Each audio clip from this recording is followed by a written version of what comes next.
আরে কোথায় mic control? কে কি কোনোদিন এসব করেননি? এই জায়গায় এটা এই জায়গায় যে কতগুলো মানুষ পেছন থেকে চিল্লাবে জানেন?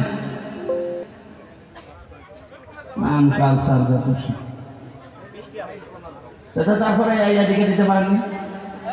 সম্পাকে এখন 7-8 10 পেছনে দেবে আপনার জন্য। এখন তো বারবার ডিস্টার্ব করবে।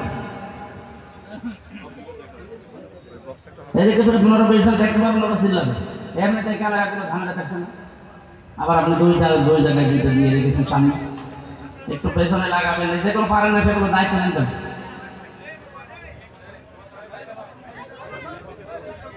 যাই হোক, যে সিস্টেম এখন এইভাবে চলা লাগবে। কথা বলা যাবে না, যাই করেন কথা বলা যাবে না। কথা বললে আমি কিন্তু মনোযোগ দেব। আবার কথা বলেন।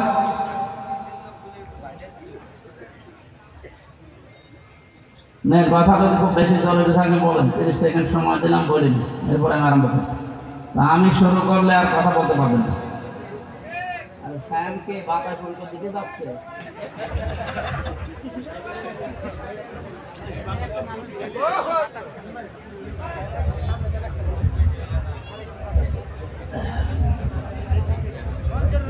এমন একটা অবস্থায় আমরা বসে আছি, এমন একটা সময়ে, যে সময় বাংলাদেশের 10 থেকে 12টা জেলা অলরেডি পানির নিচে। আমরা যেহেতু একেবারে সাধারণ মানুষ না, মানুষ আমাদেরকে একটু ভাবে, এ কারণে মনের ভেতরে অবস্থা ভালো না। ওই সমস্ত দৃশ্যগুলো চোখে আসতেছে, মনের পাতায় ভাসতেছে, তখন সব কিছু ভুলে যাচ্ছে। আমাদের মতো আমাদের ভাই বোন তারা, অথচ এখন পানির নিচে। এমন একটা প্রতিবেশী রাষ্ট্র পেয়েছি, পানির সময় পানি দেয় না, যে সময় পানির দরকার না এমনিতে পানি আসতেছে উপর থেকে, এর বড় ওরা পানি দিয়ে আমাদেরকে নাকানি চোবানি খাওয়াচ্ছে। একটা প্রতিবেশীর কাজ হল, আল্লাহ প্রতিবেশীদেরকে যেন বুঝ দান করে। ওদের বুঝ আল্লাহ দেবে কিনা জানি না, তারপরও দোয়া করছি, আল্লাহ তুমি ওদেরকে বুঝ দাও। সামনে বসা মুসলমান ভাইরা, পর্দার আড়ালের সম্মানিতা মা এবং বোনেরা, প্রাণ প্রিয় ঢাকাবাসী, আল্লাহর দরবারে শুকরিয়া জানাচ্ছি।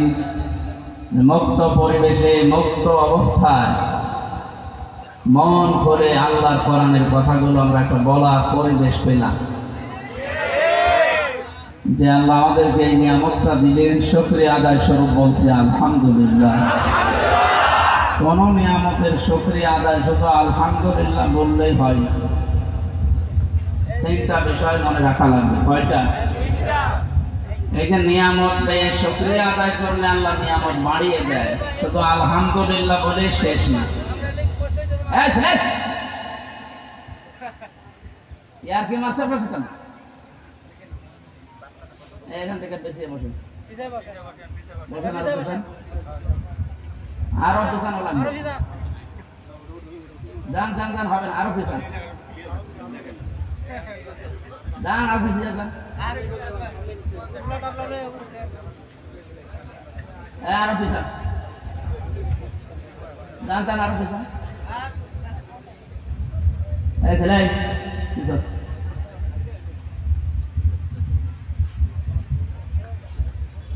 ঢাকা বিভাগের মানুষ তো শিক্ষিত মানুষ, বারবার এত বলা লাগবে যে আমাদের বদনাম হবে, এটা তো রেকর্ড হচ্ছে। কালকে সারা দেশে যাবে না, যাদেরকে এই যে উত্তরবঙ্গের মানুষ উল্টাপাল্টা ধারণা করে, ওরা যাই হোক, মানুষগুলো তো আলা ভোলা হলে গরিব মানুষ এলাকার, আর নবীর হাদিস অনুযায়ী গরিব মানুষেরা ধনী মানুষদের চাইতে 500 বছর আগে জান্নাতে যায়। সেই হিসাবে রংপুর বিভাগের এই মানুষকে আমরা যাই বলি না কেন, পাগল ছাগল মফিজ যাই বলি, ওরা ভালো। যদিও গাড়ির হরেন দিলে আবার তাকিয়ে দেখে যে কিভাবে দিচ্ছে, ওরা একেবারে নরম সরল, আলা ভোলা দুনিয়াদার, কিছু আখেরাত বলছে না। মানুষগুলো তো আপনাদের তুলনায় মনে হচ্ছে ভালো। এখন আপনাদের তো এত শিক্ষিত মানুষকে বারবার বলা লাগে, বুঝতে পারলেন না যে আমাদের এমনিতে মন মানুষের এখন ভালো। এখন কি মাহফিল করার সময়, এখন যে দাঁড়ানো দরকার তাদের পাশে। যদি আমরা সবসময় যেতে পারছি না, এই জন্যে সংগঠনের মাধ্যমে যে মানুষগুলো বিভিন্ন সময় যাচ্ছে, আমরা তাদের কাছে এগুলো পৌঁছিয়ে দিচ্ছি যে নিয়ে যান। মানে হয়তো যেতে আসতে 1-2 হাজার 2 হাজার টাকা খরচ হবে, ওই টাকাটা তাদের কাছে গেলে ওখানে আরো 2টা মানুষ পাবে। এই হিসাবে আমরা অনেকে যাচ্ছি না, পাঠিয়ে দিচ্ছি। শ্রদ্ধাভাজন ব্যক্তিবর্গ যারা আমরা এসেছি, নিয়ামতের শুকরিয়া আদায় অনেক দিন পর্যন্ত শুনছি যে নিয়ামতের শুকরিয়া কিভাবে আদায় করা লাগে, আলহামদুলিল্লাহ বলবেন হয়ে যাবে না। কোরআন এভাবে আমাদেরকে শিক্ষা দিচ্ছে না। আল্লাহ পাক জানাচ্ছেন, লাইন শাকারতুম লাযিদান্নাকুম ওয়া লাইন কাফারতুম ইন্না আযাবি লাশাদীদ। সূরা ইব্রাহিমের 7 নম্বর আয়াতে আল্লাহ জানিয়েছেন, যদি নিয়ামতের শুকরিয়া আদায় করো আমি আল্লাহ নিয়ামত বৃদ্ধি করে দেব, বাড়িয়ে দেব। মুফাসসির বলেন, যদি কেউ সত্যি শুকরিয়া আদায় করতে চায় 3টা শর্ত যেন সে আদায় করে, তাহলে বুঝবে যার নিয়ামতের শুকরিয়া আদায় করছে আল্লাহ এটা বাড়িয়ে দেবে, মাস্ট বি। এই যে লাযিদান্নাকুম, লামে তাকিদ নুনে সাকিলা, আল্লাহ গ্যারান্টি দিচ্ছেন। এত বড় গুরুত্ব দিয়ে আল্লাহ কোরআনে কারিমে খুব কম কথাই বলেছেন। খুব বেশি গুরুত্বপূর্ণ না হলে 2 বার আল্লাহ তাকিদ দিতেন না। সুতরাং শুকরিয়া আদায়ের মাধ্যমে এতদিন যেটা জেনেছেন যে ত্রুটি পর্যন্ত খেয়ে একেবারে ঢেকর করে বললেন আলহামদুলিল্লাহ, হয়ে গেল না, এটা একটা বাক্য। এটা কি? এতে 3টা শর্ত আছে। 1 নম্বরে আপনাকে স্বীকার করা লাগবে যেটা নিয়ামত। এই যে মুক্ত জীবনে এখন সবার সামনে কোরআনের ওপেন যে কথাগুলো আছে, আল্লাহ যে ফোর্সে বলতে বলেছেন ওইভাবে আমরা এখন বলতে পারছি, এটা যে কত বড় নিয়ামত, 15-20 দিন আগেও আপনি এভাবে পাননি।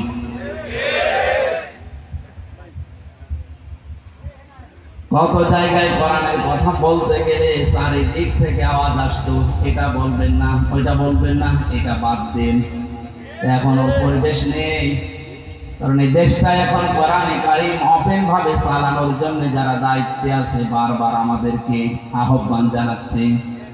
বাংলাদেশের সর্বোচ্চ পর্যায়ে এখন যিনি আছে, বিশেষ করে গোয়েন্দা বিভাগে খুব ডেঞ্জারাস, 27টার উপরে গোয়েন্দা বিভাগ কাজ করছে দেশ, তার ভেতর সবচাইতে বড় ভয়ঙ্কর যারা, আমি নাম নিলাম না, একেবারে প্রধান যিনি গত পরশুদিন বলেছিলেন যে হুজুর আমার নাম্বারটা সেভ করে রাখবে। এতদিন পর্যন্ত কোরআনে কারিমের কথাগুলো বলতে গেলে বিভিন্ন বাধা এসেছে, আমরা দেখেছি। এখন থেকে আর কোনো বাধা নেই। যে ফোর্সে আল্লাহ জানিয়েছেন আপনার তাফসীর মাহফিলে, ওই ফোর্সে কথা বলবেন। কেউ যদি বাধা দেয় শুধু আমারে জানাবেন, ঠ্যাং ভেঙে কেটে দিতে। এই জন্য বলছি ওপেনের এই যে সুযোগটা, এটা নিয়ামতের। বিশ্বনবী মুহাম্মদ রাসূলুল্লাহ যতদিন মক্কায় দিন প্রচার করেছিলেন তিনি পরাধীন ছিলেন। মদিনাতে যাবার পরে তিনি ক্ষমতা পাওয়ার পরে যখন আবার প্রচার শুরু করলেন তখন তিনি স্বাধীন। তখন কি দেশটা মক্কা মদিনা খুব বড় না, এই 2টা শহর ছোট। আমাদের বাংলাদেশের মতো 14টা বাংলাদেশ জোড়া দিলে যত বড় হবে, ওরা সৌদি আরব ওই রকম বড়। কিন্তু মক্কা মদিনা তো একটা শহর, একটা জেলা, অত বড় না। এই হিসাবে মুহাম্মদ রাসূলুল্লাহ দায়িত্বে ছিলেন মদিনা। কিসে? রাষ্ট্রপতি ছিলেন, রাষ্ট্রনায়ক ছিলেন কোন জায়গায়? এতটুকু জায়গার একটা ক্ষমতা পাওয়ার পর তামাম দুনিয়া তিনি কাঁপিয়ে ফেলেছেন। এই যে সিঙ্গাপুরের নাম শুনে, আমি কয়েকদিন আগে ছিলাম ওখানে, খুব বড় রাষ্ট্র, বাংলাদেশের চাইতে না, এদিক ওদিকে মিলে সর্বোচ্চ 42-43 কিলোমিটার। তার মানে আমাদের ঢাকা জেলা মনে হয় এদিক ওদিকে মিলে কমপক্ষে 50 কিলো হবে, তার থেকেও বেশি। এতটুকু একটা দেশ না, তারপরও তারা তামাম দুনিয়ার ভেতরে একটা নাম করেছে না। মুক্ত স্বাধীনভাবে কথা বলার জন্য বড় দেশ দরকার নেই, ছোট দেশই হোক। কিন্তু যে পরিবেশ এখন আমরা ফিরে পেয়েছি, এটা যদি অক্ষুণ্ণ রাখতে না পারি, আবার যদি পরাধীন হয়ে যায়, কোরআন শুধু না, নিজের ব্যক্তিগত কথা বলতে গেলেও 4 বার হিসাব করা লাগবে। সেই হিসাবে যখন একটা মুক্ত জীবন পেলাম, এটা যে কত বড় নিয়ামত, যারা ভুক্তভোগী তারা টের পাচ্ছে। আমরা যারা অন্তত কথা বলি এই দেশে, তারা আমরা জানছি যে এটা কত বড় নিয়ামত। গোয়েন্দা বিভাগের এই প্রধান উনি আরো দুইটা কথা আমাকে জানিয়েছে, এটা যেহেতু রেকর্ড হয় সেই জন্য বলছি, উনিও শুনবে হয়তো কালকে, আমি সেভ করে রেখেছি নাম্বার। উনি জানিয়েছে যেখানে যেখানে কোরআনের আলোচনা করবেন কমিটিকে আগে থেকে জানিয়ে দেবেন, তারা যেন মেয়েদের প্যান্ডেল আলাদা করেন আর ওখানে যেন কোনো পুরুষ মানুষের দায়িত্ব না দেয়। ভালো দিক। 2 নম্বরে মেয়েদের উপস্থিতি বোঝার বা সক্ষমতা যাদের আছে যে এই পরিমাণ হতে পারে, ওই পরিমাণ লক্ষ্য করে তাদের জন্য আলাদা টয়লেট, ওযুখানা, নামাজে এরকম একটা ব্যবস্থা করে দেবেন, এই কথা যেন তারা পালন করে। তার মানে যে লোকটা আছে আমার মনে হয় ইসলামী মাইন্ডেড, ইসলাম সম্পর্কে অন্তত কিছু জানি। এর আগে যারা ছিল এরকম কোনো কথা আমি বলতে শুনিনি, আরো তারা মুখ চেপে ধরত, মুখ চেপে ধরে এরকম একটা ছবি ভাইরাল হয়নি। আল্লাহ মাহুল বায়ান, আল্লাহ বলেন আমি বায়ান শিখিয়েছি। কথা বলা এটা দুনিয়ার কেউ শেখায় না। কথা বলা এটা যদি দুনিয়ার কেউ শিখিয়ে দিত, কত বোবা মানুষ আছে কথা বলতে পারে না। এই মর্যাদাটা মুহাম্মদ রাসূলুল্লাহ সাল্লাল্লাহু আলাইহি সাল্লামকে আল্লাহ দেয়নি, একজনকে দিয়েছিলেন, হযরত ঈসা নবী। তিনি বোবা মানুষকে যদি মুখে হাত বুলিয়ে দিতেন সে কথা বলতে পারত, এটা তার মর্যাদা ছিল। আল্লাহ বলেন একটা কথা মানুষ যখন বলে কমপক্ষে এই কথাটা আমার 27টা ফেরেশতা তৈরি করে। আমরা মনে করছি কথা আকারে কতটুকু বিষয় বলে ফেললাম না। আল্লাহুল বায়ান আয়াতের ব্যাখ্যা করতে গিয়ে এখন যারা আধুনিক বিজ্ঞান, ওরা জানাচ্ছে মুখের এই কয়েক ইঞ্চি জায়গার ভেতরে 27টা স্তর আছে। একটা কথা তৈরি হতে 27 বার ধাক্কা লাগে, এরপরে শেষবারে এসে বের হবে। আপনারা টের পাচ্ছেন কি জিনিস আল্লাহ দিয়েছে? উনি যদি এই নিয়ামতটা কেড়ে দিত, আপনি কোনো আদালতে মামলা করে ফেরত পেতেন? বলেন, এখনই তো আপনার শুকরিয়া আদায় করা দরকার এই নিয়ামতে। না শুধু আলহামদুলিল্লাহ, এটা আমি আগে বলেছি, এটা একটা বাক্য, শুকরিয়া আদায়ের একটা বাক্য মাত্র। কিন্তু এর শর্ত আছে, কেউ যদি কোনো নিয়ামতের শুকরিয়া আদায় করতে চায় কয়টা শর্ত পালন করা লাগে? 1 নম্বরেই বলা লাগবে যে হ্যাঁ এটা আমার নিয়ামত। এদেশটা এখন এই যে স্বাধীনভাবে চলাফেরার সুযোগ যারা করে দিল, এটা নিয়ামত, স্বীকার করা লাগবে না? যাদের মাধ্যমে হয়েছে তাদেরকে স্মরণ করার দরকার নেই। নবীজি বলেন কেউ যদি উপকার করার পরে তার শুকরিয়া আদায় না করে, ও যেন আল্লাহর শুকরিয়া আদায় করে না। এখানে যারা এই কাজ করলেন আমরা তাদেরকে মন থেকে স্যালুট জানাচ্ছি, ধন্যবাদ জানাচ্ছি এবং দোয়া করছি আল্লাহ শাহাদাতের মর্যাদা যেন প্রত্যেককে দান করে যাদের ঈমান আছে। ঢাকাবাসী 2 নম্বরে ওই নিয়ামতটা সামনে আসার পরে মনের ভেতরে একটা আলাদা শান্তি আপনি পাবেন। আমরা এখন অনেকেই পাচ্ছি, যে আলাদা শান্তিটা পাবে না শুধু তারা, ওয়ালা ইয়াসিদুস সালিমিনা ইল্লা খাসারা। জালেম যারা, তারা কোন নিয়ামত পাওয়ার পরে শুকরিয়া আদায় করার জন্য মনে আনন্দ পাবে না, ওদের শুধু ক্ষতি বৃদ্ধি হতে থাকবে। এজন্য দেখেন যারা জুলুম করেছিল সবার না, সত্যিকার অর্থে যারা জালেম ছিল তারা এখন দিন যত যাচ্ছে ওদের কোনো শান্তি নেই, ক্ষতি বৃদ্ধি হচ্ছে। এইটা তো মিলছে না, এটা বানিয়ে বললাম নাকি? তাফসীরের ভাষা অনুযায়ী এখন এটা খাপের খাপ, মুমতাজের বাপ মিলে যাচ্ছে। যে নিয়ামত পেলে শুকরিয়া আদায় করার দ্বিতীয় মাধ্যম এইটা, যে আপনার মনে একটা আনন্দ আসবে, শান্তি পাবেন একটা। কিন্তু কাফের যারা, জালেম যারা, তাদের জন্য কোন শান্তির ঘোষণা নেই। ওদের দিন যত যাবে ওদের শুধু ক্ষতি বৃদ্ধি হবে। জালেম যারা ছিলেন তারা নিজেদের পায়ে নিজেরা কোড়াল মেরেছে, কারণ আপনার দুনিয়াও শেষ, পরকাল তো শেষই।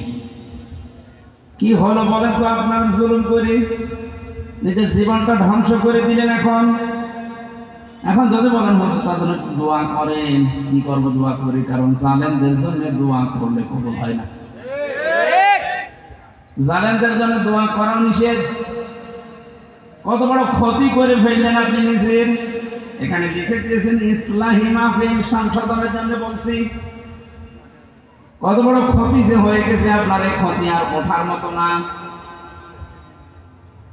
রব্বুল আলামিন জানিয়েছেন পৃথিবীর জালেমেরা আল্লাহু লা ইয়াহদিল কওমাস সালিমিন, হে নবী জালেমদেরকে আমি হেদায়েত দেই না, সুতরাং ওর জন্য দোয়া করে আমি হামজা করব কি? ইয়াহদি এটা মজারে বর্তমান ভবিষ্যৎ, প্রেজেন্ট ফিউচার, শুধু এখন না, কিয়ামত পর্যন্ত জালেম দুনিয়ায় আসবে, কোন জালেমের জন্য দোয়া করা জায়েজ নেই। এমনকি জালেমের জন্য দোয়া করলে আল্লাহ কবুল করবে না, হেদায়েত দেবে না। এত রাগ আল্লাহ জালেমদের উপরে। কোরআনে কারিমে সবচেয়ে ভয়ঙ্কর মনে হয় আমার কাছে এই আয়াতটা, সূরা শূরা 42 নম্বর আয়াত, 25 নম্বর পারা 6 নম্বর পৃষ্ঠা 13 নম্বর লাইনে আছে, ইন্নামাস সাবিলু আলাল্লাযীনা ইয়াযলিমুনান নাস ওয়া ইয়াবগুনা ফিল আরদি বিগাইরিল হক উলাইকা লাহুম আযাবুন আলীম। এই খেয়াল করে, আমি আমার ঈমান থেকে কথা বলছি, কি আমার দিকে তাকিয়ে আছে, চোখ বন্ধ করে আছে, কি খুশি হবে বেজার হবে না? আমি আমার আল্লাহর দিকে আর আমার ঈমানের দিকে তাকিয়ে বলছি, সত্যি আমি মন থেকে কথাগুলো বলছি, আপনি একটু ভাবেন। আল্লাহ বলেন আমি নিজে মামলা দেব জালেমদের বিরুদ্ধে। খেয়াল করেছেন কত ওজনে কথা? সরাসরি মামলার বাদী আল্লাহ নিজে কেস করবেন। আপনার মনের ভেতরে যদি এরকম কিছু থাকে তো ভয়তে কেঁপে ওঠার কথা, আল্লাহ মামলার বাদী। আপনার তো অনুভূতি আমি দেখছি না। এখন যদি বলা হয় ডক্টর মোহাম্মদ ইউনূস আপনার নামে মামলা করবে, আপনার মনে হয় খাওয়া দাওয়া বন্ধ হয়ে যাবে। এবং সর্বোচ্চ জায়গায় এখন তিনি আছেন। এরকম ডক্টর ইউনূস পৃথিবীর ময়দানে আছে এখন 228 জন, কারণ 228টা রাষ্ট্র আছে এই দুনিয়ায়, প্রত্যেকটা রাষ্ট্রের আলাদা একজন প্রধান আছে, মানে তার ভেতরে ডক্টর মোহাম্মদ ইউনূস একজন। এই 228টা রাষ্ট্রের একটা রাষ্ট্রের প্রধান যদি আপনার নামে মামলা দেবে, ঘোষণা দিয়ে দেয়, আপনার সব বন্ধ হয়ে যায়, একটু ভাবেন। এরকম ইউনূস 228টা না, আরো যত গ্রহ নক্ষত্র আছে, যত সৃষ্টি আল্লাহর আছে, সবার যিনি হাকিম বিচারক, তিনি বলছেন আমি নিজে মামলা দেব। ইন্নামাস সাবিলু আলাল্লাযীনা ইয়াযলিমুনান নাস, কাদের বিরুদ্ধে? ইয়াযলিমুনান নাস। ইয়াযলিমুনা এটা মজারে বর্তমান ভবিষ্যৎ, প্রেজেন্ট ফিউচার। নাস মানে মানুষ, যারা মানুষের উপরে জুলুম করেছে এবং করবে। এবার তাম পৃথিবীর সাথে আজকা মিলান, জালেম যারা, তারা হামজার মামলার আসামি না আল্লাহর? কি মনে হচ্ছে বলেন তো? আল্লাহ নিজে মামলা দিচ্ছে, অথচ নিজেই বিচারক তিনি। আলাইসাল্লাহু বিআহকামিল হাকিমিন, সবচাইতে বড় বিচারপতি কে? উনি নিজেই বিচারক, নিজেই মামলা দিচ্ছে, রায় তো উনি দেবেন। আপনার কি মনে হয় যে আমার পক্ষে রায় আসবে? বাদী যিনি, তিনি নিজে বিচারপতি, তিনি মামলা দিচ্ছেন নিজে, রায় দেবেন তিনি। কি হচ্ছে এবার বলেন জালেমদের? কত খারাপ বদনসিব, কপাল খারাপ ওই জালেমদের, যারা জুলুম করেছে দুনিয়ায় এখনো করছে।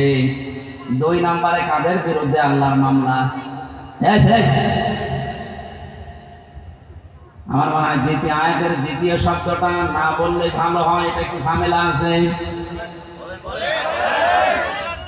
ওয়ায়াবগুনা ফিল আরদি বিগাইরিল হক, পৃথিবী শান্ত হয়ে যাওয়ার পরে আবার যারা বিশৃঙ্খলা তৈরি করার জন্য চেষ্টা চালায়, তাদের বিরুদ্ধে আল্লাহর মামলা। 5 তারিখের পর থেকে আজকে 27 তারিখ, এই কয়দিনে কতবার বিশৃঙ্খলা তৈরি করার জন্য অনেকে চেষ্টা চালিয়েছে, এখনো চালিয়ে যাচ্ছে। সুতরাং যারা এগুলো করছে, আপনার বিরুদ্ধে ডক্টর ইউনূসের মামলা না, আল্লাহর মামলা আপনার বিরুদ্ধে। আপনি এখন সব কিছু সামনে নিয়ে এসে এটা করা লাগবে ওটা করা লাগবে, তো 15 বছর কোথায় ছিলেন?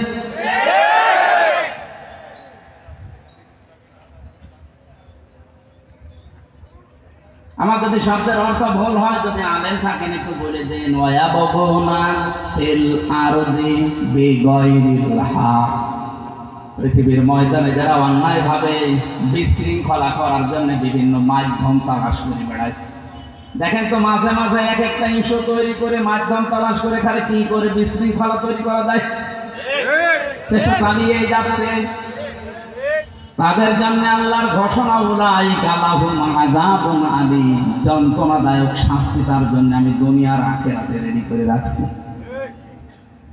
কোরআনে কারিমের কিছু মানবেন আর কিছু মানবেন না, তাদের জন্য সতর্ক বার্তা এই সূরা বাকারা 1 নাম্বার পারা 12 নাম্বার পৃষ্ঠা 7 নাম্বার লাইনের 85 নাম্বার আয়াতে আছে।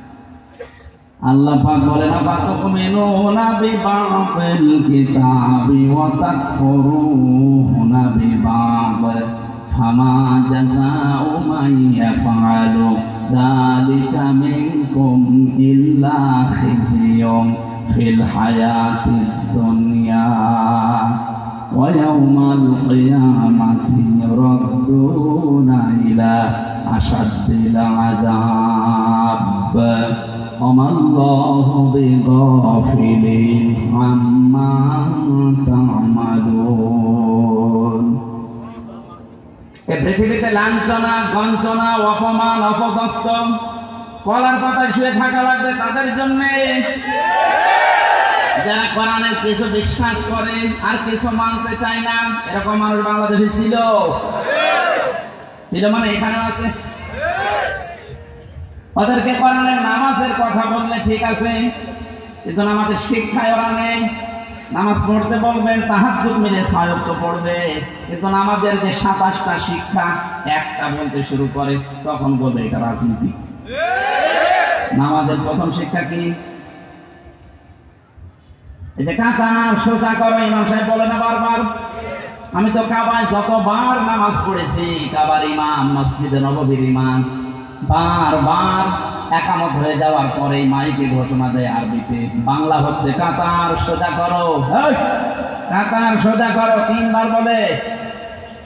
ওই সময় বুঝি নাই 16 সালে, এখন টের পাচ্ছি যেটার গুরুত্ব কি। কেন বারবার 5 ওয়াক্ত নামাজের আগে কথা বলা লাগবে ইমাম সাহেবের, তারা একামত হয়ে যাওয়ার পরে? এই জন্য বারবার এই কথা নবীজি জানিয়েছেন যে কাতার যদি সোজা না থাকে, যার জন্য কাতার বাঁকা হবে সেই লোকটা হেদায়েত থেকে চিরবঞ্চিত হয়ে যাবে। এতটুকু শেষ না ব্যাখ্যা। 2 নম্বর, কাতার সোজা করার ভেতরে যে একতা, ঐক্যবদ্ধ মানুষ যেভাবে কাতারের ভেতরে কোনো দলমত রাখে না যে এখানে সবাই এক, কারণ এখানে আল্লাহর বিধান পালন করা হবে। কয়টা? আল্লাহর বিধান এখানে পালন করা হবে একটা, তার নাম সেজদা। নাকি সেজদা দেওয়ার জন্য এটা এত আয়োজন, নাকি অন্য কোনো উদ্দেশ্য আছে? সেজদা দেওয়ার জন্যই মানুষের এত আয়োজন। বিশাল মসজিদ বানিয়েছে, হচ্ছে না। আবার শুনলাম যে 2 তলা করবে, ওই যে গাছতলায় বাসতলায়, ওখানেও নাকি মানুষ বৃষ্টির ভেতরে নামাজ পড়ে।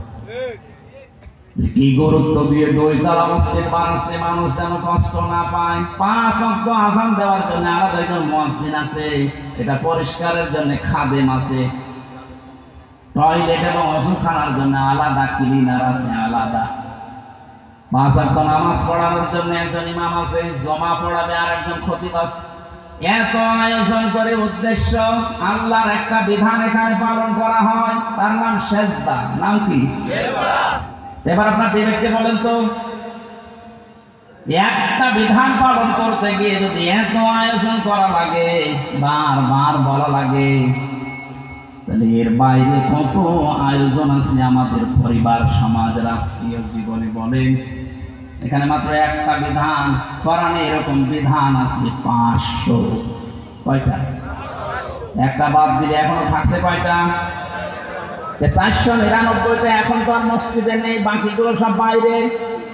এখানে একটা পালন করতে গিয়ে যদি সব এক হয়ে যেতে পারে, কাঁধে কাঁধ মিলিয়ে, পায়ের গোড়ালির সাথে গোড়ালি মিলিয়ে সব এক, এখন পালন হবে আল্লাহর বিধান।